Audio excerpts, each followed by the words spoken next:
Bonjour à tous, j'espère que vous allez bien. Aujourd'hui on va pas parler de make-up, non, on va parler, on va dire de spiritualité, peut-être un peu de croyance, on peut dire ça, de médecine alternative et de magie.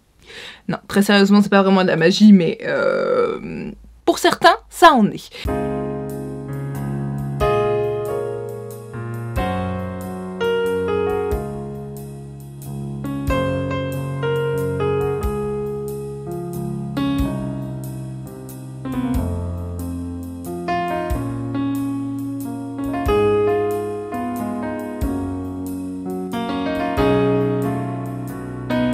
Donc aujourd'hui, comme vous l'avez vu, nous allons donc parler de pierres, de cristaux qui pourraient avoir une influence positive sur vous, que ce soit dans votre physique, dans votre psychique, etc. On va en fait plus particulièrement parler de la lithothérapie, qui est donc une médecine non conventionnelle qui dit soigner par le biais des cristaux. Merci Wikipédia. Et en fait, plus concrètement, c'est le soin par les pierres.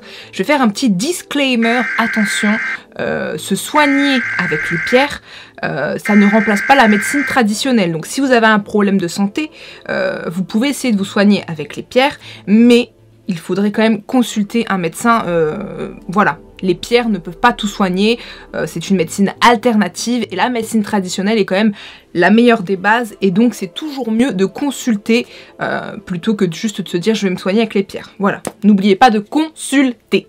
Ça fait donc presque 3 mois maintenant que je vis avec les pierres pour la simple et bonne raison que j'avais un problème que je voulais gérer et que je n'arrivais pas à gérer avec la médecine traditionnelle ou par moi-même. Et donc je me suis tournée vers la lithothérapie pour la simple et bonne raison que j'ai un très gros problème de stress. Je vous avais déjà fait un Tea Time with Julia avec mon amie Juliette, que j'embrasse, pour parler du stress qui était un problème qu'on avait toutes les deux. Et moi le stress c'est vraiment un problème récurrent chez moi que j'ai depuis maintenant au moins 5 ans je dirais, et que je n'arrive absolument pas à gérer. C'est vraiment un très gros problème pour moi parce qu'il m'affecte vraiment au niveau de ma santé et de mon moral. Quand on est stressé à 24, on n'est pas forcément toujours de bonne humeur, c'est tout le temps des angoisses permanentes qui vous pèsent, et en plus de ça, ça a une influence sur votre santé puisque ça peut créer des problèmes de peau, ça peut créer des problèmes capillaires, ce sont des problèmes que j'ai, hein, c'est pour ça que j'en parle. Et c'est vraiment au quotidien très dur à vivre. Franchement le stress c'est une vraie maladie, on n'en parle pas assez pour moi, mais le stress c'est une véritable maladie et un frein dans la vie quotidienne. Et du coup je m'étais tournée vers la médecine traditionnelle pour gérer principalement donc mon stress. Et j'avais essayé tout ce qui était à base de plantes, etc. Pour calmer un peu le stress de manière plus douce, on va dire, plutôt que des cachets qui vont venir vous agresser entre guillemets. Et au bout d'un moment ça ne marchait tellement pas que je suis retournée vers mon médecin et que je lui ai demandé quelque chose, un vrai traitement beaucoup plus fort, quelque chose qui puisse m'aider à gérer ce stress qui me tue la vie et qui me donne plein de problèmes au niveau de ma santé qui ne sont plus gérables. Mais le problème c'est que comme je travaille en même temps, mon médecin n'a pas voulu me donner de traitement parce qu'il a dit que ça pouvait provoquer des somnolences, etc. Et donc je ne serais pas efficace au travail. Et donc il ne peut pas me prescrire un vrai traitement médical pour le stress. Et donc je suis restée avec mon problème du stress, d'où le fait que j'ai cherché des alternatives et que je suis tombée donc sur la médecine par les pierres. En fait, pour choisir une pierre, vous pouvez soit aller la chercher par rapport au problème que vous avez et que vous voulez résoudre, soit vous laisser aller par l'intuition, parce que moi j'ai beaucoup entendu parler, etc. et j'ai beaucoup lu aussi qu'on disait que c'est bien de rentrer dans le magasin par exemple et de vous laisser aller et de juste par intuition prendre la pierre qu'il vous faudra, et on dit qu'en général vous arrivez à trouver la pierre qui sera bien pour vous, donc vous pouvez vous laisser aller, vous n'êtes pas obligé de dire oh il me faut telle pierre pour régler tel problème, vous pouvez simplement vous laisser aller et normalement vous trouverez la petite pierre qui vous correspond. Je vais donc maintenant vous parler de mes pierres. Alors du coup, je vais commencer par la première pierre que j'ai eue, que j'ai en forme de bracelet. De toute façon, j'ai tout en format de bijoux. Donc c'est le lapis lazuli. Je vais vous énoncer les propriétés que j'ai écrites, etc. Et vous expliquer aussi pourquoi je les ai prises du coup. Le lapis lazuli, c'est donc une pierre bleue avec des petites stries, etc. C'est une pierre qui apporte la confiance, qui facilite la communication de ses émotions et de ses sentiments, que ce soit donc par l'oral ou etc. Elle apporte la plénitude, la paix intérieure et elle calme le stress. C'est donc pourquoi je me suis tournée vers le lapis lazuli en premier, puisque en fait c'était la pierre qui revenait le plus souvent dans la gestion du stress et c'est pour ça que j'avais cherché cette pierre. Elle apporte l'honnêteté, la compassion et la droiture. Elle soulage les migraines, les maux de tête, les insomnies, les vertiges.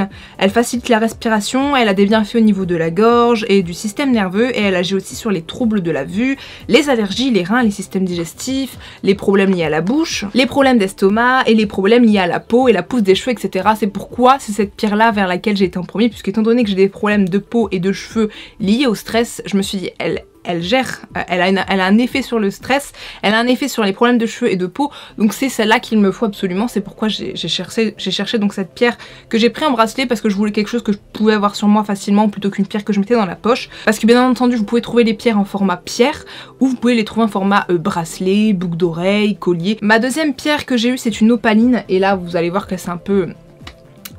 Je la cite mais en même temps je pourrais ne pas la citer. En fait l'opaline, donc on va parler d'elle comme un symbole de tendresse amoureuse. Elle favorise le sommeil et l'intuition, pardon. Elle développe l'amour, elle a une influence sur la vessie et les reins et les rhumatismes. Et en fait, elle stabilise aussi les sautes d'humeur, elle donne la force émotionnelle, elle aide à la communication, elle aide dans l'expression des sentiments, le bon fonctionnement hormonal et le maintien d'un niveau d'énergie. Celle-là, je l'ai pas prise du tout pour une recherche que j'avais en tête, pour le stress, etc. C'est juste, visuellement, je la trouvais très jolie. Elle était en boucle d'oreille, je trouvais ça très très beau. Je me suis dit, je vais la prendre juste pour ça. Mais le problème que j'ai, c'est qu'en général, l'opaline, c'est une pierre de synthèse. Elle est absolument... elle est entièrement créée par l'homme, en fait. Et du coup, il y a des personnes qui disent qu'elle n'a aucune propriété. Et d'un autre côté, on dit que la véritable opaline, c'est une toute autre pierre. L'opaline que je vous montre d'ailleurs en vidéo, celle que vous avez vue, c'est l'opaline que j'ai moi, et moi celle-là c'est une pierre de synthèse. Mais apparemment il existerait une opaline qui est tout autre, je vous mets un visuel si je l'ai là, et qui serait la vraie opaline. Après j'ai vu sur d'autres sites qui disaient que l'opaline même de synthèse avait des vertus, c'est pour ça que je vous les ai énoncées. Mais du coup pour moi, je suis pas sûre qu'elle a un véritable bienfait au niveau de la lithothérapie, mais je continue d'utiliser parce que je la trouve très jolie. La quatrième pierre que j'ai eue, c'est la sodalite, que j'ai aussi prise en bracelet. Au niveau de ses vertus, donc elle facilite la compréhension, elle apporte la fidélité, le courage, elle stoppe les peurs et les angoisses. C'est une pierre de protection qui offre dans le domaine professionnel la stabilité, la maîtrise de soi et la logique. Elle permet aussi de développer la logique et la médiumnité. Elle stabilise les émotions, elle canalise le trop-plein de sentiments, elle a un effet sur l'hypertension, elle développe la créativité et elle est porteuse de confiance et d'estime de soi et des autres. Elle réconforte, elle peut apaiser le sommeil ou favoriser la concentration, elle aide au rapport avec l'autorité et c'est une pierre qui apporte la sagesse. En fait, étant donné qu'elle est bleue et striée et avec un peu de blanc, un petit peu comme le lapis lazuli, elles se ressemblent un peu, c'est des pierres qui vont avoir à peu près les mêmes vertus. Donc c'est des pierres de protection toutes les deux, elles ont tous les deux beaucoup de bienfaits sur la santé. Je vous les ai pas énoncées ici parce qu'en fait selon les différents sites qu'on a, on a plus ou moins les mêmes vertus et d'autres qui se rajoutent, mais en fait vous en avez énormément. Toutes les pierres ont pratiquement un effet sur la santé, beaucoup de pierres sur les migraines, sur l'hypertension, les rhumatismes, etc. Je vous le dis pas forcément, mais je vous ai listé quand même deux trois petits trucs, histoire que vous savez un petit peu ce qu'elle peut vous apporter cette pierre, mais sachez qu'elles peuvent faire beaucoup plus. Et donc pour la sodalite, si je l'ai choisie, c'est aussi tout simplement pour le stress et les angoisses. Du coup, c'est une personne qui me l'a conseillé en me disant que c'était une très bonne pierre pour le stress, puisqu'elle calmait beaucoup les angoisses, etc. Et que je suis quelqu'un de très angoissé. Maintenant on va passer à la dernière pierre que j'ai en ma possession, c'est l'angélite. Et celle-là, si je l'ai choisie, c'est simplement parce que son nom m'appelait, que sa couleur m'appelait. Donc l'angélite, c'est une pierre de calme et de communication. Elle permet de renforcer son lien avec son guide spirituel, donc son ange gardien. Elle favorise la patience et la paix intérieure. C'est un symbole de notre âme pure d'enfant. Elle améliore les perceptions extrasensorielles. Elle permet de comprendre et de dépasser les difficultés de la vie. Elle protège des énergies négatives de votre entourage. Elle est utile pour les enfants qui pleurent la nuit, ça peut les calmer et les apaiser. Elle possède une énergie féminine qui favorise la montée de lait chez les jeunes mamans et évite la dépression postnatale. Avec le temps, elle aide à la prise de décisions difficiles, elle permet aussi d'engager des conversations et permet de mieux ressentir les sentiments des autres. C'est une pierre aussi qui va au niveau de la santé agir sur la thyroïde, elle va réparer les tissus et les vaisseaux sanguins, elle soulage les coups de soleil et peut aussi développer la télépathie. Je vais parler maintenant de leur entretien, puisqu'une pierre, voilà, c'est pas juste de vous la poser, c'est tout. Une pierre, moi, pour ce qui est des boutiques où j'ai été, on m'a dit de les laver toutes les semaines, puisqu'en fait vous utilisez leurs énergies, donc elles ont besoin de de se laver entre guillemets, faites attention que personne ne les touche puisqu'en fait leurs énergies vont être déposées sur vos pierres et du coup vous allez avoir leurs énergies en pleine figure ou eux vont avoir vos énergies négatives en pleine figure puisque vos pierres en général absorbe toute votre énergie négative, donc c'est pas bon pour vous ni pour la personne qui va le toucher. C'est pour ça qu'en général quand vous achetez une pierre en magasin, lavez-la en rentrant chez vous tout de suite, puisqu'en fait plein de gens vont les toucher etc. et toutes leurs énergies seront dedans et puis ça va aller sur vous et ça peut avoir des effets très néfastes sur vous, vous rendre déprimé etc. Donc les laver une fois par semaine elle m'a dit, ensuite les recharger à la pleine lune, c'est à dire que vous les mettez dehors à la pleine lune pour qu'ils se rechargent, donc il y a une pleine lune tous les mois. Il y a des pierres aussi qui se rechargent au soleil mais pas toutes les pierres, faut bien regarder quelle pierre se recharge au soleil ou non puisqu'il y a des pierres qui justement détestent le soleil et qu'il ne faut pas faire ça. Il y a des pierres que vous pouvez aussi, j'ai lu sur internet, nettoyer avec de la solution iodée etc, mais attention pas toutes les pierres parce qu'il y a des pierres qui n'aiment pas le sel.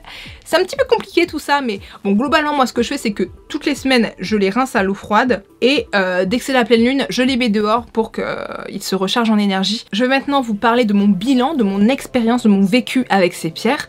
Pendant le premier mois je les ai eues, j'ai simplement eu donc le lapis lazuli et l'opaline. L'opaline je l'ai pas trop porté, je portais souvent le lapis lazuli et au niveau des effets au début j'étais très positive, j'étais très contente parce que je me suis dit voilà, je vais peut-être régler mon problème de stress, alléluia, parce que je commençais vraiment à en avoir marre, mais est-ce que j'ai vu de véritables effets? Je ne sais pas. Je me suis sentie un petit peu moins déprimée, tout ça, les premières semaines où je l'avais, tout ça, je le portais tous les jours, donc c'est ce bracelet là, je me sentais un petit peu moins déprimée, voilà, je me suis dit j'ai peut-être trouvé quelque chose pour régler mon problème, mais après de là à vous dire que c'est ce bracelet qui m'apportait du bien et que ce n'était pas dans ma tête, parce qu'en fait ça peut aussi être mental, vous vous dites j'ai trouvé quelque chose qui va m'aider à gérer mon stress et donc automatiquement vous allez mieux dans votre tête puisque vous vous dites que ça va bien marcher. Ça peut être ça aussi. Donc je ne peux pas vous dire si c'est la pierre ou si c'est moi qui m'a fait me sentir un peu moins déprimée. Mais voilà donc pour ce que j'ai ressenti, avec l'opaline je ressentais rien de particulier, je me sentais pas mal, je me sentais pas bien.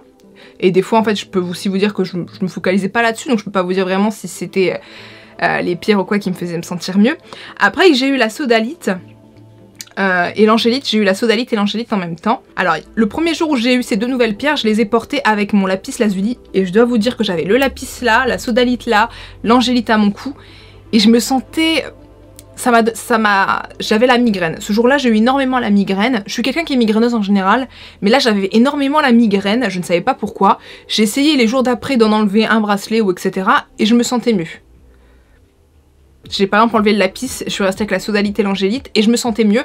Et le truc qu'on peut lire aussi, c'est qu'en fait, toutes les pierres ne sont peut-être pas forcément bonnes ensemble. Il y a des pierres que vous pouvez utiliser ensemble, mais il y a des pierres qui ne vont pas ensemble, que les énergies vont pas être pareilles, et du coup ça peut justement provoquer des mal de tête ou des mal-être, et du coup c'est bien de se renseigner pour voir si vous pouvez utiliser telle ou telle pierre ensemble.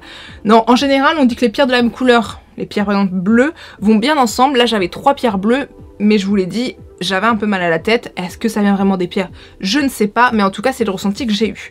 Ensuite j'ai surtout porté la sodalite et l'angélite ensemble, j'ai eu aucun problème. Il y a une fois où je ne portais pas l'angélite, j'ai porté les deux ensemble, donc le lapis lazuli et la sodalite ensemble. Et ce jour-là, je me sentais très nauséeuse, avec beaucoup de migraines, et je ne comprenais pas pourquoi. Je me suis dit peut-être que ça vient de mes pierres qui ne vont pas ensemble, ou que j'ai trop porté, que j'ai trop utilisé l'énergie, ou que quelqu'un a touché mon bracelet et a mis son énergie dans ma pierre, et du coup je ressens l'énergie de cette personne et elle ne me va pas. Je ne savais pas trop ce que c'était. J'ai décidé d'enlever mes pierres, de les laver, parce que les laver en général ça enlève les mauvaises énergies, tout ça. Et il s'est passé quelque chose d'étrange. Quand j'ai touché les deux bracelets en même temps mais avec deux mains séparées, j'ai eu une énorme sensation de nausée, mais énorme, ce qui m'a fait lâcher mes bracelets immédiatement. Donc j'ai essayé de refaire la même chose, j'ai donc repris avec une main différente chaque bracelet en même temps. La sensation immédiate de nausée très très forte est revenue immédiatement. Je me suis dit stop. Ne le fais pas, ça doit visiblement venir de ça. J'ai attendu quelques minutes, j'ai remis ma sodalite, j'ai laissé de la lapis lazuli de côté et la nausée a disparu. Je ne sais pas ce qui s'est passé, ça doit visiblement être les énergies ensemble, mais je ne sais pas pourquoi ça a fait ça, puisque quelques heures j'ai essayé de les remettre ensemble et la nausée avait disparu. J'avais un petit peu mal à la tête encore, mais c'était tout. 3 jours après je les ai remis ensemble et je n'avais pas de problème. Donc je ne sais pas ce qui s'est passé à ce moment-là. Mais pour moi, ça devait vraiment venir de ces bracelets pour le coup, puisque je n'avais rien auparavant. Et c'était dès que je l'ai touché que j'avais vraiment cette nausée, une nausée comme j'avais jamais ressenti, quoi. C'était énorme. Et pour moi, ça doit venir d'un trop plein d'énergie, mais je ne sais pas pourquoi ça a fait ça à ce moment-là. Ce que je peux vous dire, c'est qu'en général, j'ai beaucoup de problèmes capillaires avec le stress. Et en ce moment, j'ai toujours 2-3 trucs, mais c'était des trucs que j'avais déjà avant mes bracelets. Et je n'ai pas de nouveaux problèmes, alors que j'avais des problèmes qui seraient ajoutés, Depuis que j'ai mes bracelets, je n'ai pas de nouveaux problèmes qui est venu se réajouter. Ce que je peux vous dire, donc, globalement, après ces presque 3 mois avec mes pierres, c'est que je n'ai pas de nouveaux problèmes de santé liés au stress, et c'est tant mieux. J'ai eu des migraines au début, mais là en ce moment j'ai pas trop de migraines, donc puisque c'est un problème aussi que j'ai et que mes bracelets sont censés résoudre. Donc c'est aussi tant mieux. Est-ce que je me sens divinement mieux? Non. Je me sens certes un peu mieux. Je ne peux pas affirmer à 100% que ça vient de mes pierres, mais je me sens mieux, c'est un constat. Je suis stressée un peu de temps en temps, mais j'ai pas vu de répercussions sur ma santé, donc c'est le principal, puisque c'était aussi pour ça que je me suis mise à la lithothérapie. J'ai aussi essayé de changer mon mental, j'essaye aussi de moins penser à tout ce qui pourrait me stresser, etc. D'être plus relax, etc. Donc ça vient aussi à mon avis de mon mental, mais c'est peut-être aussi lié à mes pierres, et je l'espère en tout cas, puisque je me suis lancée à fond dans cette expérience, et j'espère que ça m'est bénéfique. Du coup, est-ce que je conseillerais la lithothérapie?